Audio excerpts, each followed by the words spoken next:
Un gusto estar compartiendo con ustedes una vez más un nuevo programa de Rescatando Nuestra Historia. Vamos a darle continuidad a lo que habíamos ya visto sobre la guerra contra la Triple Alianza. Habíamos enfocado fundamentalmente en la construcción del Paraguay como un Estado moderno a partir de la presidencia de Carlos Antonio López, específicamente a partir del reconocimiento de la independencia por parte de la Confederación Argentina, de la independencia del Paraguay, en 1852 y la consiguiente libre navegación de los ríos, fundamentalmente el río Paraná. Entonces los productos del Paraguay pudieron salir y de esa manera se generó un boom económico que impactó también en otras esferas culturales, económicas y sociales. Mi nombre es Ignacio Telesca, soy historiador, profesor en la Universidad Nacional de Formosa e investigador del CONICET.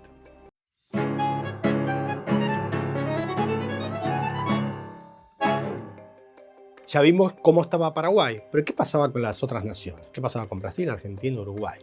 Brasil era un imperio, es decir, había un emperador, no era una república, era un imperio independiente desde la década del 20, estaba en el gobierno como emperador Pedro II, por supuesto que había un parlamento, etc. Y en ese momento, quienes habían conquistado el parlamento era la facción, partido, sector liberal y fundamentalmente jóvenes liberales.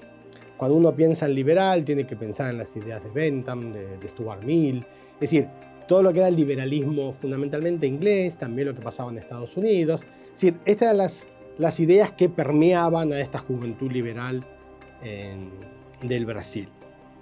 En Argentina, más o menos conocemos, 1852, en la batalla de Caseros, Rosas es derrotado por las fuerzas de Urquiza.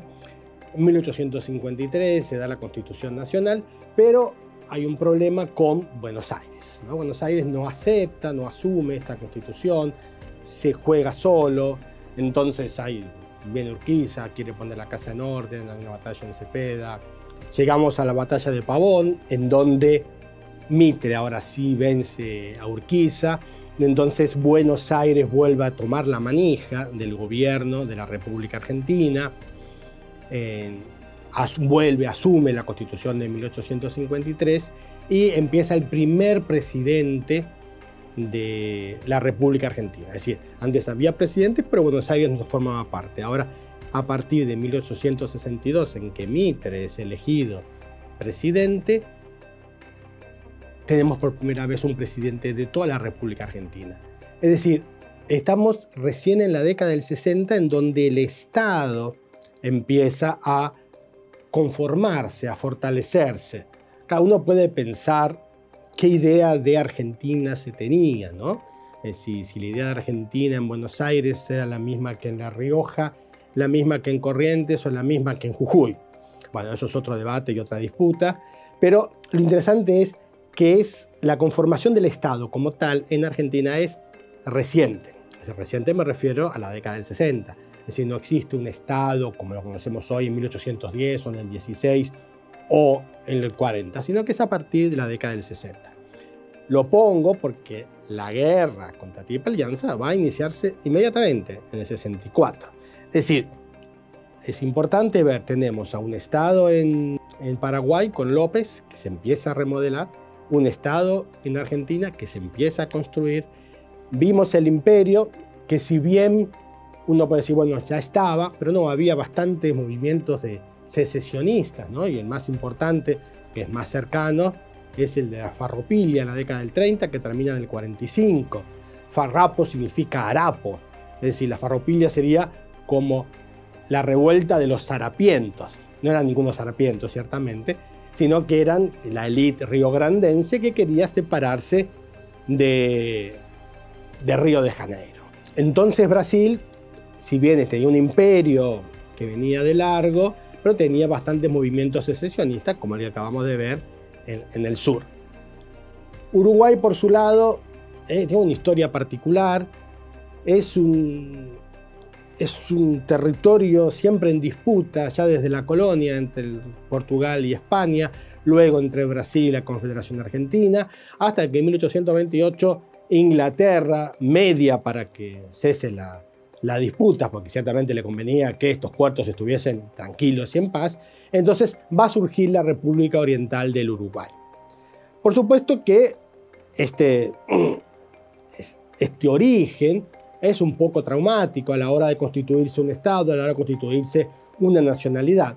No significa que antes no existiese Artigas, que no luchase por una independencia propia de Uruguay, pero va a surgir la independencia de otra manera como estaba previsto por Artigas, ¿no?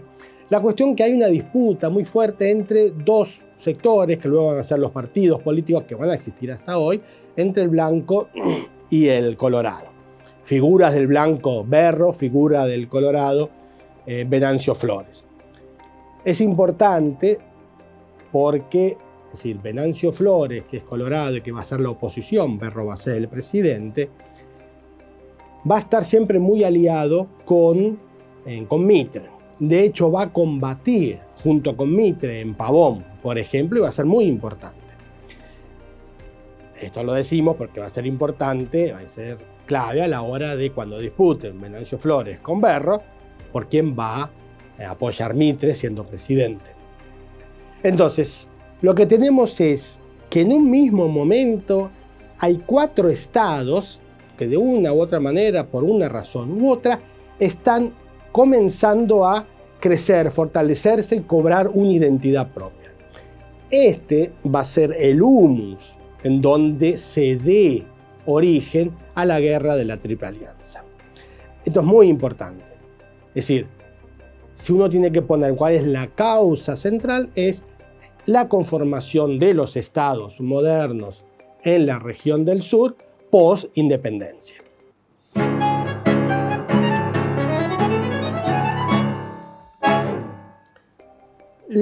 El disparador de la guerra que también tiene una disputa por el nombre, ¿no? Es decir, guerra de la Triple Alianza, guerra contra la Triple Alianza, guerra del Paraguay, guerra grande, guerra Guazú, vamos a decir guerra Triple Alianza, o es decir, guerra de la Triple Alianza contra el Paraguay, o guerra Guazú, que significa Guazú en guaraní grande, una guerra grande. Pasa que cuando decimos guerra grande, hay varias guerras grandes. Cuando decimos guerra Guazú, al ser una palabra guaraní, obviamente va a ser la guerra de la Triple Alianza. Bien, lo que va a disparar esta guerra va a ser las disputas en Uruguay. Es decir, en 1863 Venancio Flores ingresa a Uruguay queriendo derrocar al gobierno de Berro, con el apoyo de Mitre, por supuesto que Mitre niega constantemente, y al mismo tiempo hay toda una problemática con los facenderos de Río Grande.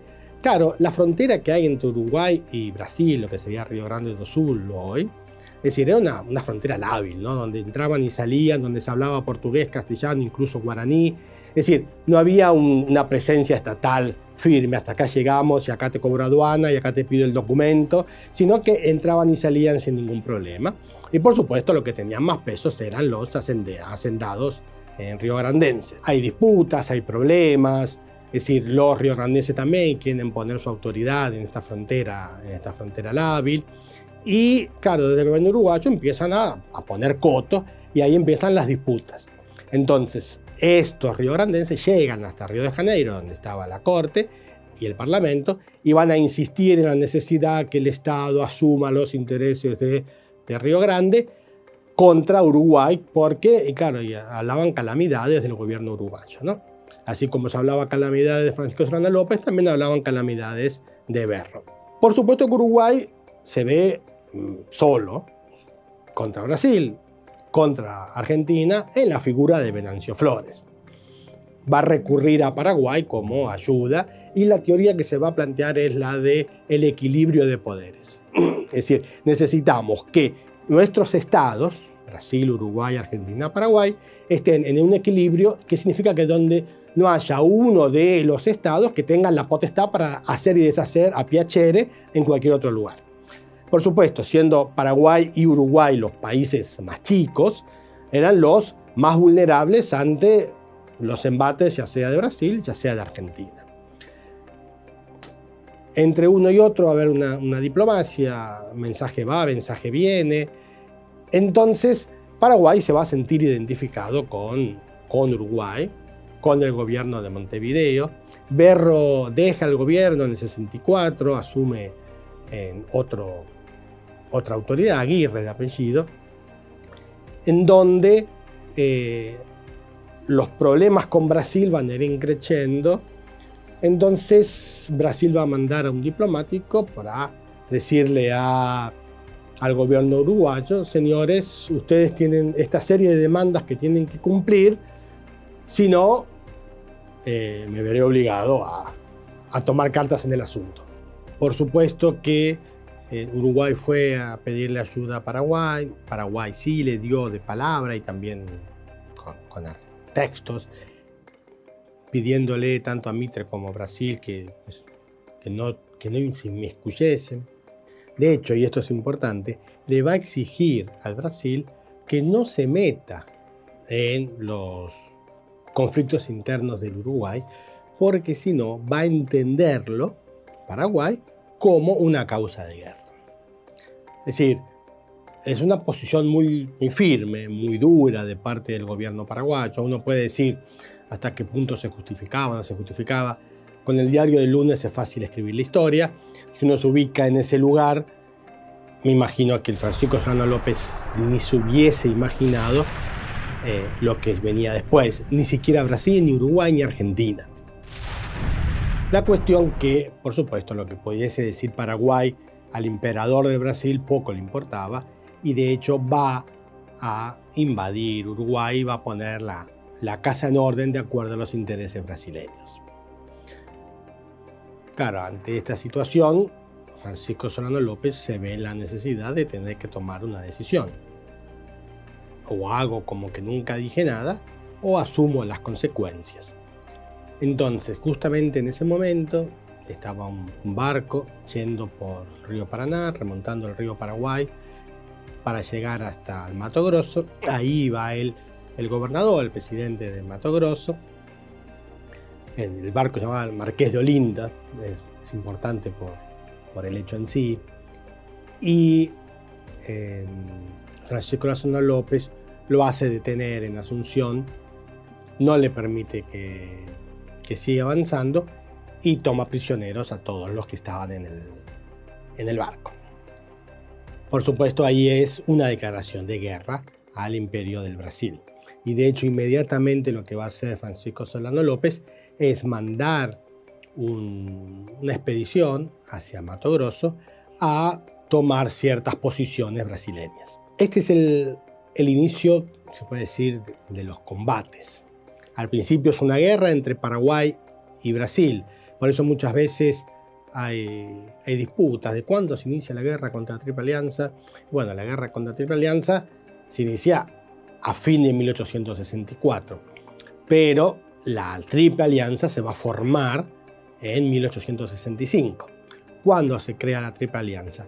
Cuando Francisco Solano López le pide autorización a Mitre para atravesar Argentina, para llegar a solidarizarse y a combatir a favor del gobierno uruguayo. Por supuesto, Mitre, acusando como siempre la neutralidad, le dice que no le da permiso, y por supuesto Francisco Solano López incursiona, avanza hacia territorio argentino y en abril de 1865 toma Corrientes, la ciudad de Corrientes, y una porción del ejército se va hacia Uruguayana como para cruzar y llegar hasta Uruguay.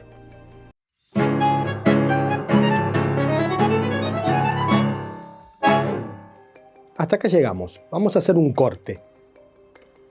Pero los invito a que sigamos la continuación de esta guerra contra la Triple Alianza, rescatando esta historia fascinante para la región, para el Paraguay, pero sobre todo para Formosa. Muchas gracias por estar ahí.